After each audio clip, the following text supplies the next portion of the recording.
Assalamualaikum. Ya, Man. Salaman.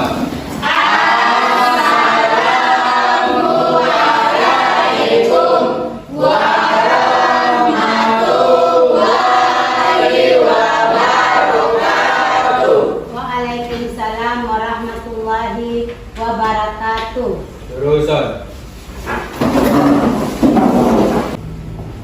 Hello. Hai. Apa kabar anak-anak? Baik, Bu. Alhamdulillah. SMA ya, terima kasih anak-anak. Puji syukur kita panjatkan kehadirat Allah Subhanahu wa Ta'ala karena kita masih diberi kesempatan, rahmat kesehatan, rahmat umur panjang, sehingga di hari ini kita bertemu lagi dengan Ibu Ani Rumbia dan mata pelajaran Pendidikan Agama Islam dan Budi Pekerti. Ya, baiklah anak-anak, sebagai rasa syukur kita kepada Allah Subhanahu wa Ta'ala, sebelum memulai kegiatan di siang hari ini, alangkah baiknya marilah kita membacakan doa sebelum belajar, sehingga apa yang kita cita-citakan, apa yang ingin kita raih, apa yang kita lakukan di hari ini mendapat ridho dari Allah Subhanahu wa Ta'ala. Baiklah anak-anak, Ibu meminta dengan hormat supaya ketua kelas membantu kita membaca atau memimpin doa di siang hari ini. Kepada ketua kelas dipersilakan. Ya, teman-teman, sebelum kita memulai pelajaran hari ini, marilah kita berdoa. Berdoa mulai. Bismillahirrahmanirrahim. Rabbi zidni ilman warzuqni fahman. Amin. Doa selesai. Terusan. Ya, anak-anak, mengapa kita harus berdoa? Berdoa itu sangat penting di dalam kehidupan kita sehari-hari. Doa itu adalah perumpamaan seperti sebuah jembatan. Apa yang ingin kita dapatkan dari Allah Subhanahu wa Ta'ala, itu maka harus melalui doa. Untuk itu anak-anak, jika kita melakukan sesuatu perbuatan diawali dengan niat, dengan ikhlas, dan disertai dengan doa. Jadi berdoa sambil bekerja. Ya. Ini sudah pertemuan atau PPL Ibu yang keberapa? Ketiga. Ya, yang ketiga.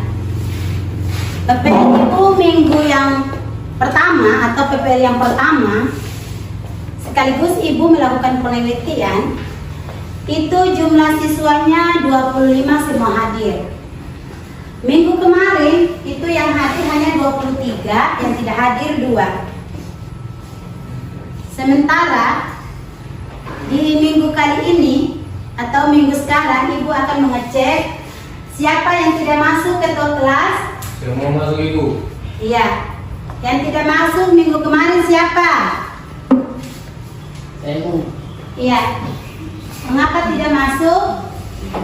Badan kurang enak ya? Ya, Bu. Ya, sakit ya. Alhamdulillah, minggu kemarin tidak masuk, hari ini kamu sudah bisa masuk.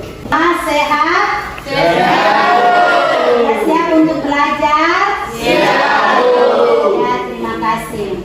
Sebelum Ibu memulai kegiatan atau memberikan materi berikutnya pada hari ini, Ibu mau tanya, siapa anak-anak kelas 10 MIPA yang masih ingat pokok bahasan kita pada materi yang lalu? Siapa? Ya, Muhammad Rafli, coba.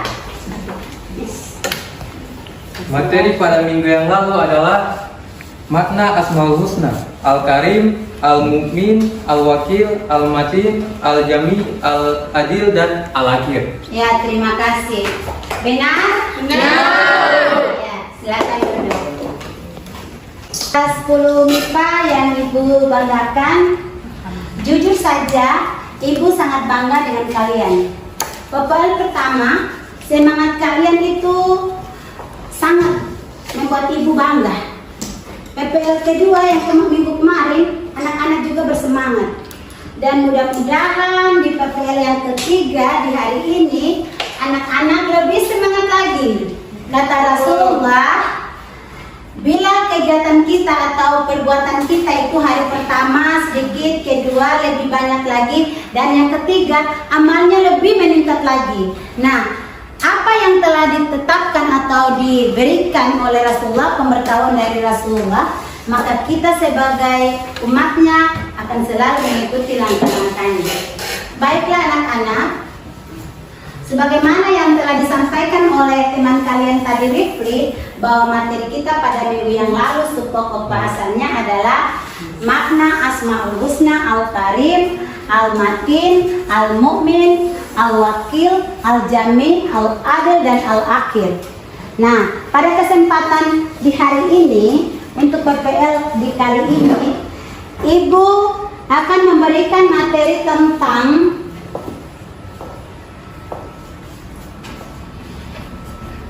manfaat dan hikmah iman kepada Allah Subhanahu wa Ta'ala melalui Asmaul Husna, Al-Karim, Al-Mu'min, Al-Wakil, Al-Jami, Al-Adil, dan Al-Akhir. Adapun KD dan indikator yang akan kita capai, perhatikan di depan. Kompetensi dasar kita yaitu 4.3, berperilaku yang mencontohkan keluhuran budi, pemberi rasa aman, tawakal, kokoh pendirian, dan berperilaku adil sebagai implementasi dari pemahaman makna Asmaul Husna Al-Karim, Al-Mu'min, Al-Wakil, Al-Matin, Al-Jami, Al-Adil, dan Al-Akhir. Indikator kita pada hari ini ada 3. Yang pertama, peserta didik mampu menyebutkan manfaat dan hikmah iman kepada Allah Subhanahu wa Ta'ala melalui Asmaul Husna dan dapat menerapkannya di dalam kehidupan sehari-hari dengan baik dan benar. Tujuan pembelajaran kita adalah peserta didik mampu menyebutkan manfaat dan hikmah iman kepada Allah Subhanahu wa Ta'ala melalui Asmaul Husna dan menerapkannya dalam kehidupan sehari-hari dengan baik dan benar. Kita di hari ini atau literasi kita di siang hari ini, Ibu meminta anak-anak untuk membuka LKS maupun buku paket yang ada di anak-anak, kemudian mencari materi tentang manfaat dan hikmah beriman kepada Allah Subhanahu wa Ta'ala melalui Asmaul Husna. Ibu kasih waktu anak-anak membaca selama 5 menit.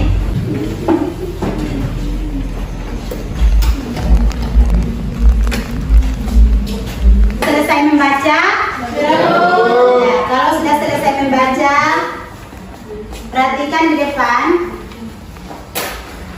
Anak-anak sudah membuat tugas kelompok? Sudah. Ya, alhamdulillah. Minggu yang pertama Ibu PPL itu presentasi kelompok 1 ya? Iya. Ya, minggu yang kemarin kelompok 2, dan hari ini atau minggu ini yang presentasi kelompok berapa?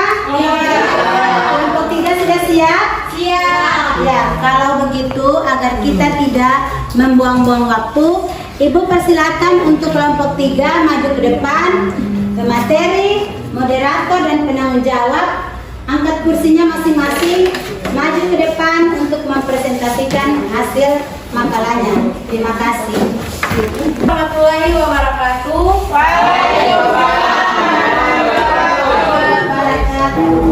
Terima kasih atas waktu yang telah diberikan kepada kelompok kami.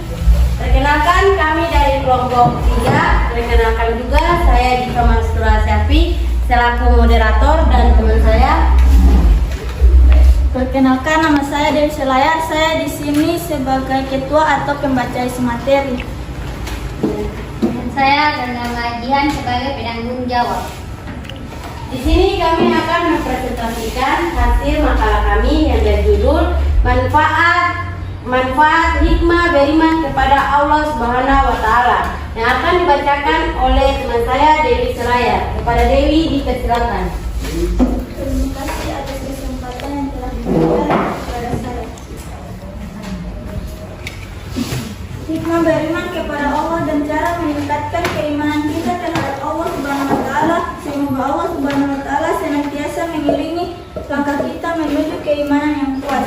Maka dari itu, orang yang beriman kepada Allah akan selalu dijauhkan dari perbuatan dosa dan permudahkan dalam menunaikan amal soleh. Hal ini membuat seorang hamba dapat memiliki derajat surga yang tinggi dan pahala yang melimpah di sisi Allah. Pada hari ini, umat Islam yang hidup di dunia senantiasa mengimani kebenaran Allah Subhanahu wa Ta'ala dengan meyakinkan, maka manusia akan memperoleh manfaatnya di dalam kehidupan dunia. Kita harus yakin bahwa Allah ialah pemilik segala sesuatu. Hanya Allah satu-satunya pencipta. Hanya Allah lah yang berhak kita sembah dan tidak ada sekutu bagi Allah. Untuk itu, penting bila kita harus tahu tentang hikmah kepada Allah Subhanahu wa Ta'ala. Berikut ada beberapa manfaat dan hikmah beriman kepada Allah Subhanahu wa Ta'ala, yaitu 1. Menjadi tenang, 2. Mendapatkan bimbingan dari Allah Subhanahu wa Ta'ala, 3. Mempunyai rasa kasih sayang yang tinggi, 4. Diampuni dosanya dan mendapat pahala besar, 5. Diberi kemudahan hidup, 6. Mencegah perbuatan syirik, 7. Rasa syukur bertambah, 8. Ketaatan kepada Allah bertambah, 9. Mendapatkan kebahagiaan umumnya. Subhanahu wa Ta'ala, manusia juga sebaiknya melakukan berbagai macam cara untuk meningkatkan dan menjaga iman kepada Allah Subhanahu wa Ta'ala. Berikut di antara: 1. Rutin membaca Al-Quran. Al-Quran merupakan pedoman utama untuk meningkatkan keimanan. 2. Menjauhi maksiat. Salah satu penyebab berkurangnya iman adalah maksiat. Di dunia ini, godaan terhadap maksiat sangatlah besar, baik dari godaan mata, telinga, lisan, dan anggota badan yang lain. Maka dari itu kita harus menjaganya. Selain hikmah beriman kepada Allah, pahami juga cara meningkatkan dan menjaga. 3. Berkumpul dengan orang soleh. Kualitas keimanan seorang bisa dilihat dari teman dekatnya. Maka dari itu penting sekali bagi kita untuk selalu cerdas dalam memilih teman. 4. Rajin beribadah dan berdoa. Rajin beribadah dan berdoa adalah salah satu cara untuk meningkatkan kualitas iman seseorang kepada Allah. Sebagai seorang muslim, sudah wajib bagi kita untuk melaksanakan salat 5 waktu dan berdoa. Bacaan materi dari teman saya. Apabila ada teman-teman yang belum mengerti atau kurang dipahami, silakan bertanya. Dibuka sesi tanya jawab. Seperti teman-teman dipersilakan.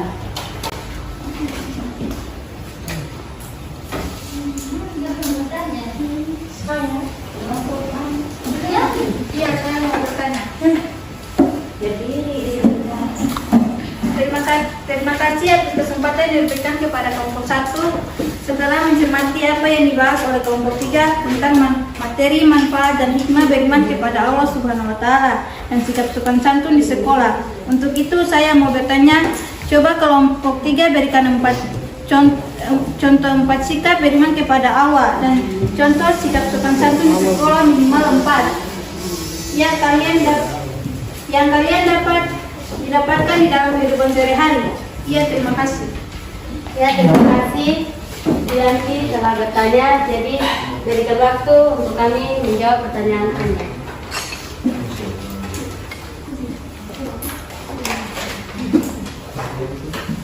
Ini saya akan menjawab pertanyaan yang diberikan kepada kami. 4 sikap beriman kepada Allah. Yang pertama, mendapat bimbingan dari Allah Subhanahu wa Ta'ala. Yang kedua, mempunyai rasa kasih sayang yang tinggi. Yang ketiga, rasa syukur bertambah. Yang keempat, ketaatan kepada Allah bertambah. Yang kedua, sikap sopan santun di sekolah. Yang pertama, selalu mengucapkan salam kepada bapak dan ibu guru di sekolah. Yang kedua, menghargai pendapat teman di kelas saat kegiatan tanya jawab. Yang ketiga, patuh kepada tata tertib di sekolah. Yang keempat, tidak melawan bapak ibu guru. Jadi itu jawaban dari teman saya. Apa dari kelompok 1 sudah dipahami? Paham.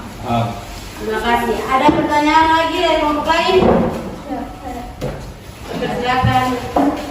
Terima kasih atas kesempatan yang diberikan kepada kami kelompok 2 setelah mencermati apa yang dibahas pada kelompok 3 tentang materi manfaat dan hikmah beriman kepada Allah Subhanahu wa taala dan sikap sopan santun terhadap proses belajar mengajar di sekolah. Untuk itu saya mau bertanya, coba kelompok 3 berikan contoh sikap beriman kepada Allah memiliki manfaat juga di dunia. Apa yang terjadi jika kita sebagai peserta didik tidak memiliki sopan santun terhadap guru? Terima kasih. Terima kasih sudah bertanya. Berikan waktu kami untuk menjawab. Akan menjawab pertanyaan yang diberikan dari kelompok 2. Pada hari ini, umat Islam yang hidup di dunia senantiasa mengimani keberadaan Allah Subhanahu wa taala. Dengan meyakininya, maka manusia akan memperoleh manfaat di dalam kehidupan dunia. Selain itu, hikmah beriman kepada Allah dapat menjadikan diri lebih mengingat orang lain, seperti anak yatim, fakir miskin, dan menghargai sesama muslim dan orang lain. Baik seagama ataupun tidak seagama, hasilnya dari itu semua sikap kasih sayang. Jiwa sosial orang yang beriman kepada Allah sangat tinggi. Yang kedua, dampak negatif dari tidak menghormati guru adalah kita dipandang sebagai siswa yang tidak memiliki sopan santun. Alasannya, karena guru itu harus dihormati. Karena di sekolah, gurulah yang menjadi orang tua kita. Jika kita tidak menghormatinya, maka kita sama halnya tidak menghormati orang tua kita. Sehingga kita dipandang sebagai seseorang yang tidak memiliki etika. Bagaimana kelompok 2? Dari jawaban teman saya tadi, apa sudah paham? Paham. Teman dari kelompok 1 sampai kelompok 2, apabila tidak ada pertanyaan dan materi yang kami jelaskan sudah dipahami, saya akan akhiri presentasi kami hari ini. Sekian, terima kasih. Assalamualaikum warahmatullahi wabarakatuh.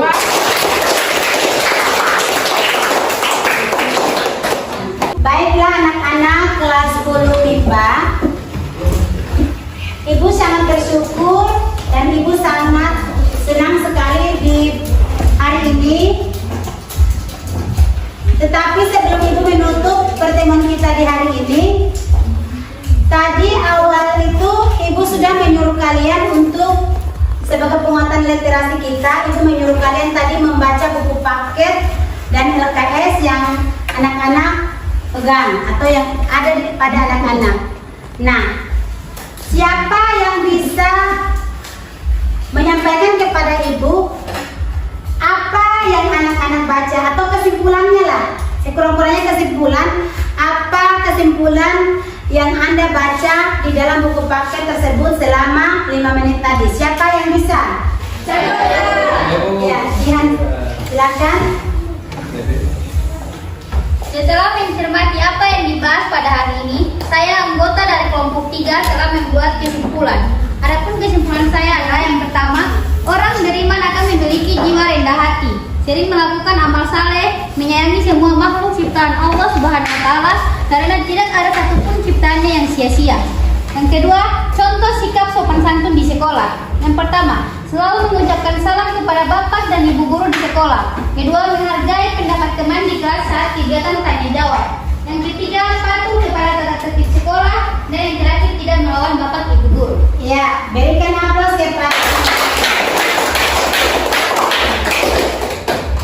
Ya, baiklah anak-anak, apa yang telah kita pelajari di hari ini, mudah-mudahan anak-anak kelas 10 bisa menjadikan ini sebagai pedoman, sebagai acuan untuk diri kita di minggu depan, yaitu berbusana muslim. Nah anak-anak, jangan lupa anak-anak banyak berdoa, banyak membaca buku, sehingga anak-anak bisa mempersiapkan diri untuk semester berikutnya. Baiklah anak-anak, untuk tidak menyita waktu kita lagi, Ibu akan memberikan evaluasi 5 nomor saja, yaitu 5 menit anak-anak kerja ya. Oke, baiklah anak-anak. Anak-anak siap ya? Selesaikan soalnya.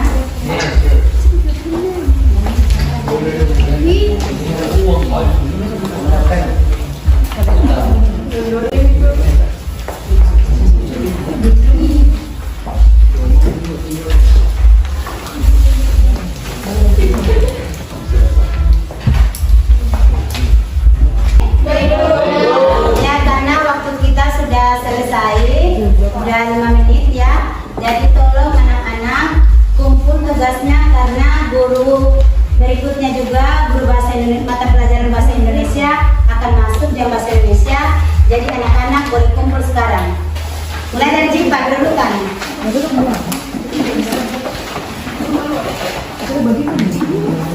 Ayo terus yang lain.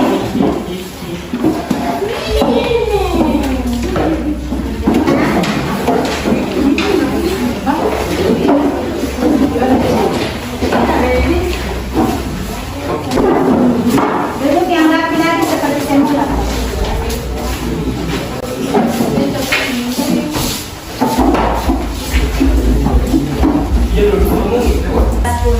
IPA. Semoga Allah Subhanahu wa Ta'ala melimpahkan rezekinya sehingga kita dapat bertemu kembali lagi pada minggu depan. Ibu akan menutup materi ini bersama-sama